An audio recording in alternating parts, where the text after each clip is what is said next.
Buenos días, Gran Canaria, bienvenidas, bienvenidas a este programa, Los Desayunos de Canal 13 Digital. Les recordamos que nos pueden escuchar a través de la radio, su radio, la 94.8 de la frecuencia modulada y, como no, también a través de internet, www.canal13digital.com.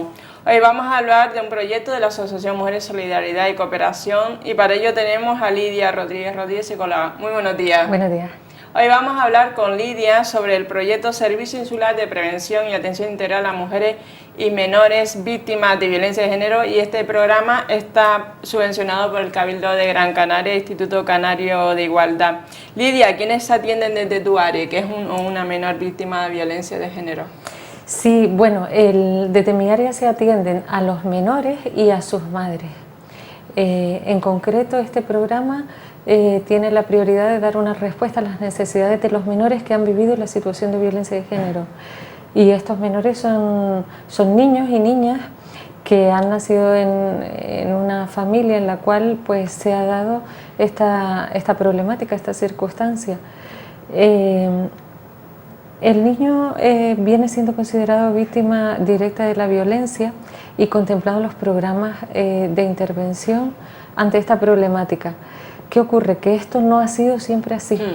Tiempo atrás, ya en 2006, Save the Children sacaba un comunicado en el que, tras unas investigaciones, se observaba cómo los profesionales consideraban a los menores víctimas de la violencia de género, la violencia que en este caso los padres ejercían sobre las madres, pero ellos no eran contemplados de la misma manera, no se disponía de recursos, de medios para darles una respuesta a las necesidades de los niños desde los programas. A partir de la Ley Integral, en el año 2004 se contemplan a los menores y se contempla que se le va a dar una respuesta desde los programas. Así se viene llevando a cabo desde entonces. En nuestra asociación, yo creo que ha sido una asociación pionera para el tratamiento de los menores y hoy por hoy pues se sigue abordando la problemática. Desde mi área somos ahora mismo 3 psicólogas que trabajamos con los menores. Los menores. ¿Por qué es importante que la atención a los menores se realice de un recurso específico, Lidia? Estos menores que antes no se hablaba de ellos, siempre se hablaba de la víctima, el agresor, y se invisibilizaba a los niños y niñas víctimas de violencia de género por parte de su progenitor y sus padres. Claro, el menor ha sido invisibilizado porque el menor, pues en una sociedad de consumo como la nuestra, pues no era productivo, ¿no? Entre comillas, para una sociedad en la que la economía y el poder es fundamental. El niño carecía de todo esto, no era una herramienta útil, entonces el niño se iba dejando a un lado. Con la llegada de las nuevas modificaciones de la ley, pues se contempla. Es importante trabajar desde un recurso específico de esta problemática porque está enfocando el origen y la causa de la problemática, las diferencias de poder, la socialización de los niños desde una cultura que considera el género masculino distinto del femenino, y es importante que tendamos hacia la educación en valores igualitarios. Desde un recurso específico pues se trabaja desde esta perspectiva, desde una perspectiva de género. Es muy importante. Otro tema, ¿cuáles son las consecuencias de la violencia de género en los niños y las niñas desde el punto de vista educativo, escolar, pues a nivel de relaciones entre otros amiguitos? Mira, las secuelas que va a tener un niño que ha vivido esta problemática son múltiples. Yo te voy a enumerar algunas porque es interesante que las tengamos en cuenta. Sí. Mira, te voy a dar un poquito las áreas diferenciadas por Barudi en el año 2004, que es un autor muy conocido, un psicólogo que ha dedicado mucho esfuerzo a la investigación de esta problemática. Dentro de lo que son problemas físicos podemos observar en estos niños, no en todos ni con el mismo grado de desarrollo, pero sí podemos observar retrasos en el crecimiento, trastornos en la conducta alimentaria, tales como inapetencia, anorexia, bulimia, dificultad o problemas en el sueño. Regresiones, menos habilidades motoras. Regresiones quiere decir vuelta a comportamientos que ya por el ciclo evolutivo en el que se encuentran pudieran estar sobrepasados, como puede ser la continencia, etcétera. Síntomas psicosomáticos, alergia, asma, eczema, cefalea, dolor de cabeza, todo esto es en el bloque de lo que serían problemas físicos. Después encontramos también problemas emocionales, tales como ansiedad, ira, depresión, aislamiento, trastornos de la autoestima, el estrés postraumático, trastornos del apego o de la vinculación. No todos los niños los presentan por igual ni en el mismo grado de desarrollo, pero en los niños que han sido víctimas de violencia de género los podemos observar. Puede darse a lo mejor en el caso de que ese niño o esa niña no se crea la situación de violencia de género que haya en casa y trate de culpabilizar a la madre y vea a su padre como un dios, como que no es posible que pase en mi casa este tema. Sí, mira, en los niños eso vendría ahora un poquito más adelante, pero te lo adelanto. En los niños entre 6 y 12 años observamos que aunque hay un mayor control de sus emociones, imitan los roles. Entonces, ¿qué tenemos? Niños que pueden estar admirando el poder y la fuerza del padre violento y sintiendo bien preocupación o bien enfado, ahí hay como dos polos, hacia la madre que es víctima de violencia. No así en los menores de 5, en los menores de 5 es un grupo de edad un poquito más expuesto, más vulnerable a la violencia. Son niños que vemos que se estanca, por ejemplo, el peso físico, hay alteraciones del sueño, trastornos en la alimentación, problemas en el control de esfínteres, llanto inconsolable, se comporta con más agresividad. Son niños que por su edad, a los 5 años y anteriores, no hay una estructura cognitiva aún desarrollada, entonces no pueden dar forma a este problema ni identificar las variables que están interviniendo. Ellos forman parte, ellos son porosos y tienen una respuesta orgánica, física a todo el problema y una representación igualmente física de lo que está ocurriendo, pero no te podrían detallar ni explicar con palabras todo lo que viven porque no hay una representación cognitiva de esto aún. Claro, pero son jóvenes todavía. Sí. Después tenemos, fíjate, otro grupo que son los adolescentes, que sí que tienen más capacidad para extraer conclusiones sobre lo que están viviendo y desarrollar una opinión o una experiencia. Tienen también más capacidad de buscar apoyo fuera. Y no obstante también viven secuelas de esto y graves, como pueden ser fugas del hogar, comportamientos delictivos, adicciones a ciertas sustancias, conductas suicidas.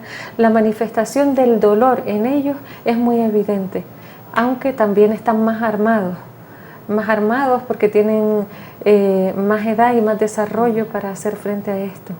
Es complicado. ¿Qué edad más complicada para ustedes, para las psicólogas? ¿Qué franja de edad? Mira, como te he dicho, menores de 5 hasta los 5 años son complejos porque no hay la estructura cognitiva es incipiente. Entonces, si han sufrido determinado tipo de violencias graves directas sobre su persona, como pueden ser malos tratos físicos, abusos sexuales y demás, es más difícil conseguir la exteriorización de esas conductas, hay que recurrir a métodos indirectos. Con los niños de 6 a 12 años pues hay otro tipo de problemática y es que comienzan a ser imitadores y eso hay que ayudar a modelarlo, a erradicarlo. Digamos, cada edad tiene su problemática. Los adolescentes entienden muy bien tu discurso y logran tener una conversación sobre este tema, pero sus manifestaciones conductuales son muy llamativas. Un niño que se te quiera, pues por ejemplo, hacer daño o autoagredir es complicado también. Cada edad tiene su parte fácil o su parte accesible al problema y su parte dificultosa. En la etapa adulta, pues como sabemos, pues también las hay. Niños que han vivido esta situación antes de los 18 años y en la etapa adulta manifiestan ya consecuencias como adultos. Puede darse el caso de que después esos niños, ya siendo adultos, traigan esos roles, o sea, que imiten esos roles y sean después agresores cuando forman una pareja. Sí, hay estudios que dicen que entre un 40% de niños no van a manifestar síntomas de la problemática. Puede darse que no manifiesten síntomas, pero el otro porcentaje restante, que puede ir de un 60% hacia abajo o un poquito más hacia arriba, y se marca esa diferencia, van a desarrollar problemática. Posiblemente, si no se han trabajado, puedan perpetuar la violencia, pues a través de manifestaciones violentas hacia otras personas o hacia sus parejas. o bien manifiesten otro tipo de problemáticas, pero es muy probable que sí que manifiesten. Si no se ha elaborado esta vivencia, si no se ha trabajado adecuadamente, van a manifestar problemáticas. El otro 40%, más o menos, pueda ser resiliente, puedan ser niños que tengan una vida sin una marca tan visible, tan evidente de esta problemática. Lidia, ¿cuál es el protocolo inicial de actuación para acceder a este servicio? Por lo general vienen derivados de otros recursos o bien de la trabajadora social del servicio especializado, o las madres lo demanden directamente, llamen pidiendo una atención directa para sus niños porque observan que están mal, que están raros, observan conductas que les preocupan. Sí, a través del colegio también, que a lo mejor el profesor o profesora se preocupa por el bajo rendimiento escolar, falta de atención. Sí, casi general, siempre, ¿no? sí, los recursos comunitarios que están en contacto con los niños puedan dar la voz de alarma o puedan decir, mira, a las madres estamos observando esto, tienes que buscar algún tipo de apoyo o ayuda para el niño porque se puede complicar. Otro problema, otra pregunta que te quería hacer, ¿cuáles son las características de trabajo con niños y niñas? ¿Se trabaja en conjunto, niños y niñas, o cómo lo hacen? Dependiendo de la utilidad que pueda darnos en ese momento la intervención de grupo, sí que se han planteado intervenciones de grupo diversas, ¿no? A través de dinámicas o a través del grupo de autoayuda, aunque inicialmente hay que ver en qué punto se encuentra cada niño, cada niña, y se trabaja individualmente, o bien en el sistema de hermanos y hermanas, trabajamos con ese primero pequeño grupo que es su familia. Otra pregunta, ¿qué se trabaja con las madres? ¿Qué se trabaja cuando llegan ellas al servicio?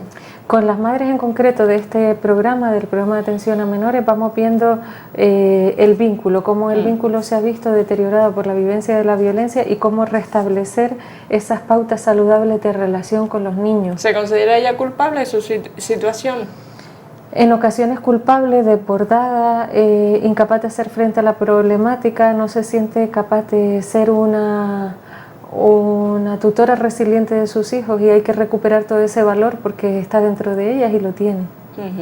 ¿Qué dificultades presenta una mujer o madre que ha vivido una situación de violencia de género? Mira, presentan dificultades pues diversas. En ocasiones, pues date cuenta que proceden de un ambiente en el cual es frecuente los desacuerdos entre los progenitores para las pautas de cuidado de sus hijos. Por lo tanto, la educación resultante de este tipo de ambiente suele ser deficitaria y suele ser inconsistente, porque aquí dices blanco, allí dices negro, y es muy difícil mantener una coherencia y un criterio cuando hay este desacuerdo matizado por la violencia e influido por la violencia. Entonces, bueno, las madres suelen sufrir ansiedad, depresión, miedo, hace que ella no pueda responder de forma adecuada a las necesidades de sus hijos y tienen que enfrentarse a otros problemas. Pues la falta de dinero, la precariedad en el empleo, el tema de la conciliación en una sociedad que le cuesta, todavía va un poquito tratando de adaptarse a estas cosas, ¿no? Los sistemas y las instituciones todavía no logran tener ese equilibrio en cuanto a la conciliación. Y hay una fuerte dependencia emocional entre su agresor y la víctima. O sea, persiste esto todavía realmente a la hora después de ayudarla, de animarla a ir a denunciar. Sí, claro, eso es un rasgo que está ahí, que dentro del ciclo de la violencia es una de las pruebas de los grandes retos a superar, y que según en qué punto del proceso se halle la madre, va a estar más sumida a esa dependencia. ¿Y en qué momento ella denuncia? O sea, realmente a veces los hijos son un obstáculo para ir a denunciar ella.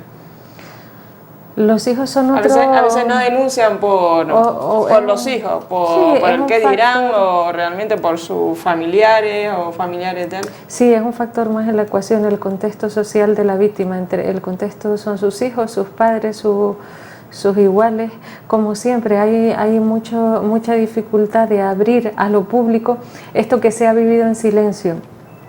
Y esto procede casi siempre con sentimientos encontrados, con miedo, con vergüenza, con temor de las consecuencias de eso, Claro, y hay una interrupción en la vida de los hijos, de lo que ha sido antes a lo que es a partir de ese momento que ellas hagan, y todo eso son dificultades que ella va a encontrar en el camino. ¿En qué otros niveles de trabajo se realizan desde el área de menores, Lidia? Se trabaja a nivel educativo con los niños y las niñas, se trabaja también desde la terapia del juego, se trabaja con los colectivos que están en torno a los niños, se trabaja también la sensibilización, se trabaja un poco también con los niños el identificar estos patrones. Recientemente se han hecho trabajos muy interesantes como certamen de WhatsApp en el que los niños y las niñas pues escribían con las nuevas tecnologías qué serían unos mensajes violentos, la violencia, por ejemplo, psicológica, que era más difícil de expresar, pues sí que la captaban muy bien. Este trabajo lo llevó a cabo una compañera psicóloga, Carolina, y resultó pues bastante ilustrador para nosotras, para las profesionales y para los niños y las niñas. El trabajo con menores, ¿cuáles son los puntos a tratar? En el trabajo con menores hay que tratar el proceso traumático, el proceso que tiene lugar a partir de la exposición crónica y severa de los niños a la violencia. Un niño que ha vivido un mes, un año, 5 años de su vida violencia es un niño que va a presentar problemática, y eso hay que abordarlo. Hay que abordar la transmisión intergeneracional de la violencia, que estos niños y niñas sean portadores de ese mensaje. Pues hay que cambiar esas pautas y esos valores, hay que enseñarles a manejar los conflictos y las emociones de una manera que no sea violenta, a aprender a comunicarse, a establecer la creencia de la igualdad en la sociedad, a trabajar esos factores resilientes en los niños. Se puede construir la resiliencia, y nosotros que estamos ahí pues tenemos que favorecer el que se construya, el que se dé, que estos niños se fortalezcan de la experiencia. Hay que trabajar pues con las madres, hay que trabajar con los contextos sociales que rodean a los niños, y hay que trabajar pues con su red social, ya sean sus familiares. Todos tienen que participar y poner un granito de arena para que... Cuando llega una mujer al servicio de ustedes, ¿realmente el primer paso es contigo como psicóloga o depende del caso cómo venga? No, el primer paso es y debe ser el encuentro de esa mujer con la trabajadora social, que recoge de una forma amplia su demanda, sus necesidades y su problemática, y la analiza.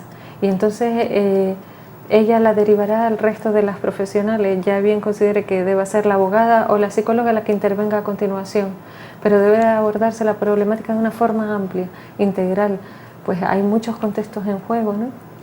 A lo mejor determinados progenitores intentan manipular a los niños y las niñas diciendo que su madre es la mala, que yo soy el bueno, que realmente yo soy la víctima. Tratan un poco de manipular a los niños también con regalos o con dinero, ¿no? Estas son circunstancias que pueden darse. Generalmente pues en estos contextos aparecen maniobras de este tipo, más y menos dramáticas.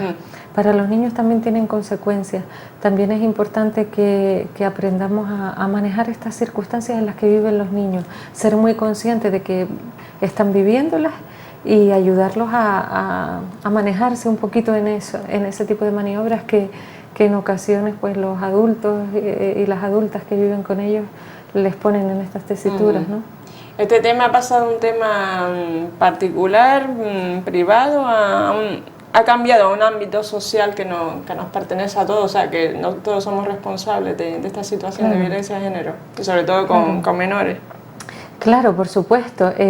Todos somos responsables desde el momento en que salimos a la calle, escuchamos noticias y damos mensajes también e interactuamos con personas.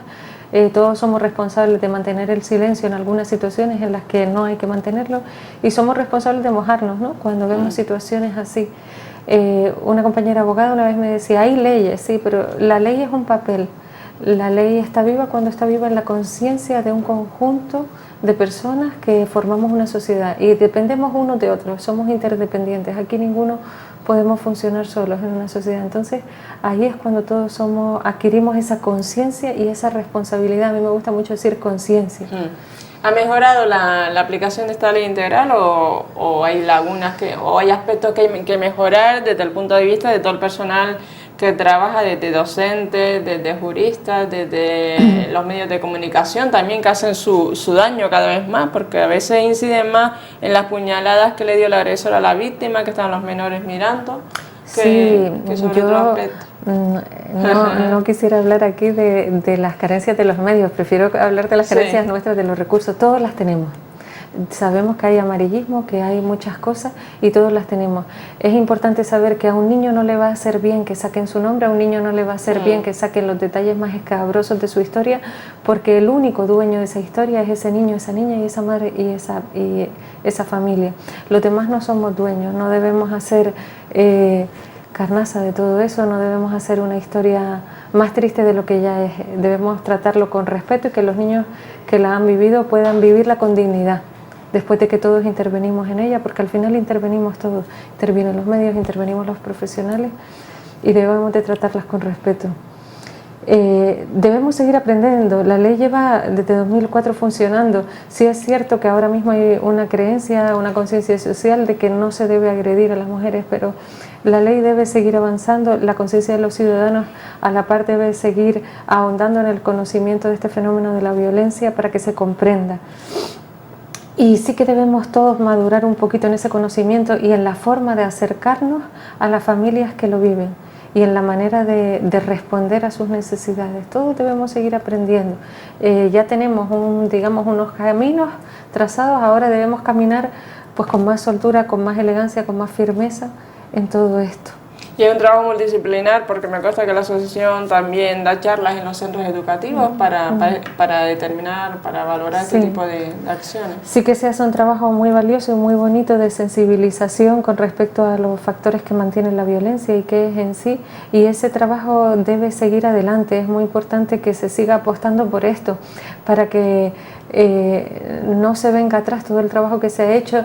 Debe haber un compromiso constante de parte de las instituciones públicas que, bueno, pues que están detrás de todos estos proyectos y que han creído hasta ahora, pues que se siga creyendo y que se siga sembrando esta semilla de la igualdad y de la no violencia en todos los lados, en los centros, en los distintos colectivos sociales y agentes sociales a donde vamos a realizar charlas, ¿no? Y como espacios como este que tú y tu cadena nos brinda para hablar de esto. Y ya para finalizar, Lidia, ¿qué le dirías a la familia o a los niños, sobre todo los niños y las niñas que están o han estado dentro de esta situación de violencia de género? A las familias y a los niños y las niñas, mi más sincero y cariñoso reconocimiento por el dolor que han vivido y decirles que hay que seguir caminando y que ellos mismos son una prueba viva de que se puede vivir con dignidad a pesar de haber sufrido experiencias tan dolorosas como estas, que hay que tener mucha fuerza, mucha esperanza y seguir luchando, y que ellos son un ejemplo para el resto. Pues nada, pues muchísimas gracias, Lidia. A ti. Espero que la entrevista con Lidia Rodríguez, psicóloga de la Asociación Mujeres Solidaridad Cooperación, que hoy hemos hablado del proyecto Servicio Insular de Prevención y Atención Integral a Mujeres y Menores Víctimas de Violencia de Género, haya sido su agrado, y recordar que esta entrevista es colgada en el Facebook de Canal 13 Digital. Muy buenos días, Gran Canaria.